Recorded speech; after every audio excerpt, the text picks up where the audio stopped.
अगर मसाले के हवाले से बात की जाए तो अहमद रज़ा ख़ान साहब बरेलवी मसलक के जो चश्मो चराग और उनके गोया के इमाम भी हैं और उनके लिए हर लिहाज से काबिल एहतराम हैं।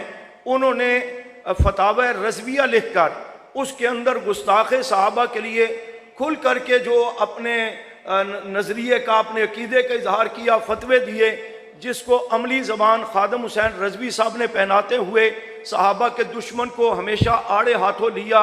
ये किरदार और कारी आरफ शहीद रहमतुल्लाह अलैह जो लाहौर में शहीद किए गए बरेलवी मसलक के थे, यही सहाबा इकराम की नामूस के तहफ़्फ़ुज़ के लिए बात करते हुए, तो ये मैंने दो नाम लिए। इस मसलक का भी इस उन्वान के ऊपर मौलाना मोहम्मद अली रहमतुल्लाह अलैह लाहौर से थे, जिन्होंने तहरीरी अंदाज में गुस्ताख़ सहाबा के ख़िलाफ़ तोहफ़ा जाफरिया की 16 जिल्दें लिख करके उसको अच्छी तरह उसकी गिरफ्त की है। ये पूरा एक किरदार इसके ऊपर मौजूद है। और अगर अहले हदीस हज़रात के उलमा का इसमें किरदार देखना चाहिए तो जहाँ बहुत सारे उलमा का किरदार है, वहाँ अल्लामा एहसान इलाही ज़हीर शहीद रहमतुल्लाह अलैह, जिन्होंने अरबी इंग्लिश में लिटरेचर शाया करके दिफाए सहाबा में अपना किरदार भी अदा किया, जामे शहादत भी नोश किया। ये सिलसिला चलते चलते आज ये कोई नई बात नहीं कि बरेलवी हजरात भी, देवबंदी अहले हदीस हजरात भी सब सहाबा की बात कर रहे हैं, उनकी नामूस की तहफ़्फ़ुज़ की बात कर रहे हैं।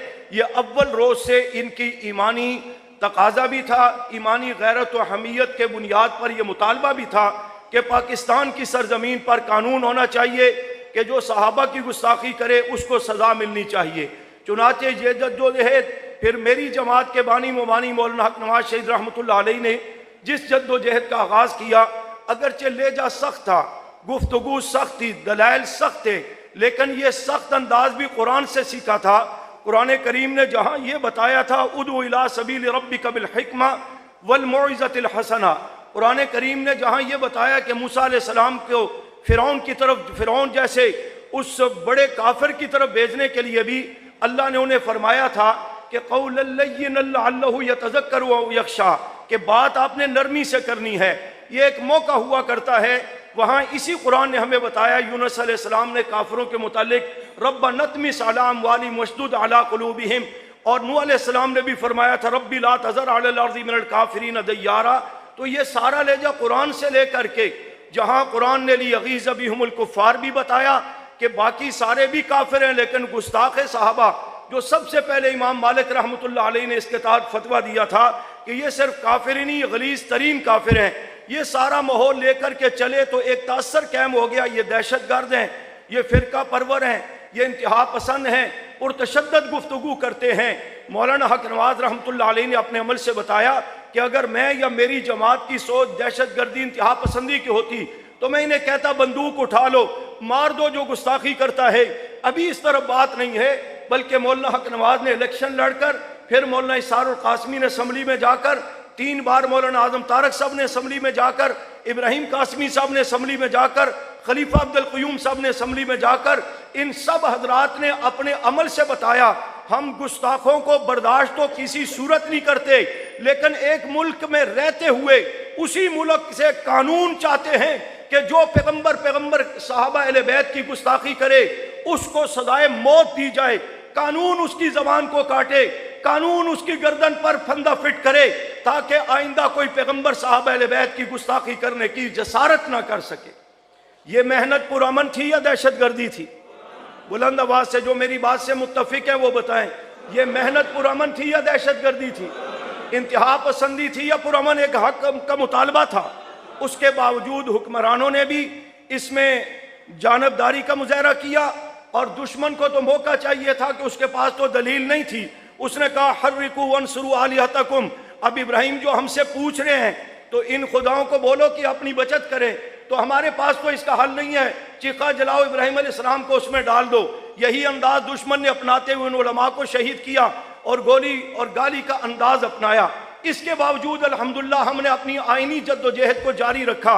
उसी जद्दोजहद का नतीजा है कि आज जमात इस्लामी के मौलाना अब्दुल अकबर चतराली साहब दामत बरकात आलिया को अल्लाह ने यह तौफीक दी और उन्होंने मेहनत करके 2 साल की मेहनत के नतीजे में इस बिल को कौमी असम्बली से पास करवाया।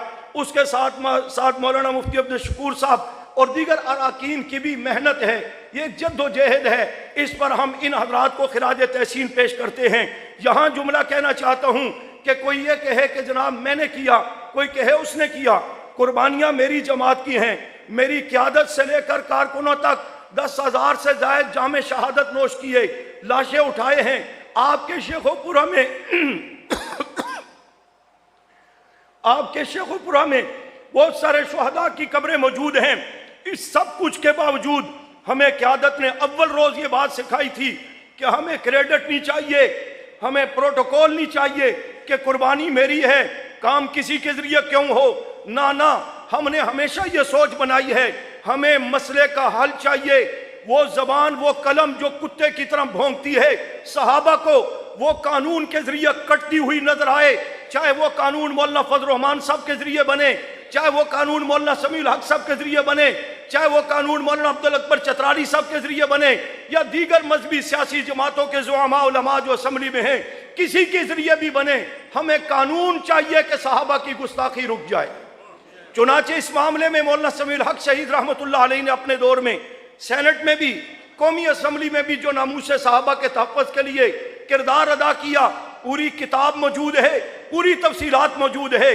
और फिर मौजूदा माजी करीब में जब खान साहब की ज़बान से भी सहाबा के खिलाफ बकवास हुई कि माशाल्लाह बदर, माज़ल्लाह बदर और ओहद में जाने वाले सहाबा बुज़दिल थे, डरते थे, जाना नहीं चाहते थे। मैंने उस दौर में भी कहा, अभी भी कहता हूँ, अगर बदर में सहाबा जाने से डरते थे तो बदर को तुम्हारे बाप ने फतह किया था। वो सहाबा ही थे कि जिन्होंने 70 काफरों के सरदारों को जहन्नम वासिल किया, 70 काफरों के सरदारों को भेड़ बकरियों की तरफ बांध कर घसीट कर लाकर मदीना तैयबा में नबी अलैहिस्सलाम के कदमों में बांधा। बुज़दिली का तो पता आज लग रहा है कि घर से निकलता कौन नहीं है, घर से निकलता कौन नहीं है, गिरफ्तारी के डर से। मैं सियासी तौर पे बात नहीं कर रहा हूं, सहाबा के खिलाफ कोई भी बात करेगा, हमारा बाप क्यों ना हो, वो लिहाज के काबिल नहीं है। इसलिए कि सहाबा के मसले पर अल्लाह की जात हसास है, नबी अलैहिस्सलाम हसास हैं, हम भी उन्हीं सहाबा के नाम का खाते हैं, हम भी हसास हैं, हमें सब बर्दाश्त है, सहाबा की गुस्ताखी बर्दाश्त नहीं है। तो मैं कह रहा था, उस दौर में मौलाना असद महमूद साहब ने कौमी असम्बली में, मौलाना अब्दुल गफूर हैदरी साहब ने सेनेट में बाकायदा इसके ऊपर आवाज उठाई। लोगों ने कहा सियासत कर रहे हैं, हमने कहा नहीं, हमें असम्बली में सहाबा की आवाजें इनकी जबानों से बुलंद होती हुई नजर आई। मैंने अल्हम्दुलिल्लाह अपने डिवीजन की तरफ से कायदे जमीयत के नाम खत लिखा, मुबारकबाद का, खिराज तहसीन का, कि आपके नुमाइंदगान ने असम्बली में सहाबा के नामूस के तहफ़्फ़ुज़ के लिए आवाज़ हक़ को बुलंद किया। हमारी दुआएं आपके साथ हैं। आज भी यह जो जद्दोजहद है, इसके पीछे जमात की मेहनत है। मौलाना अता मोहम्मद निशानी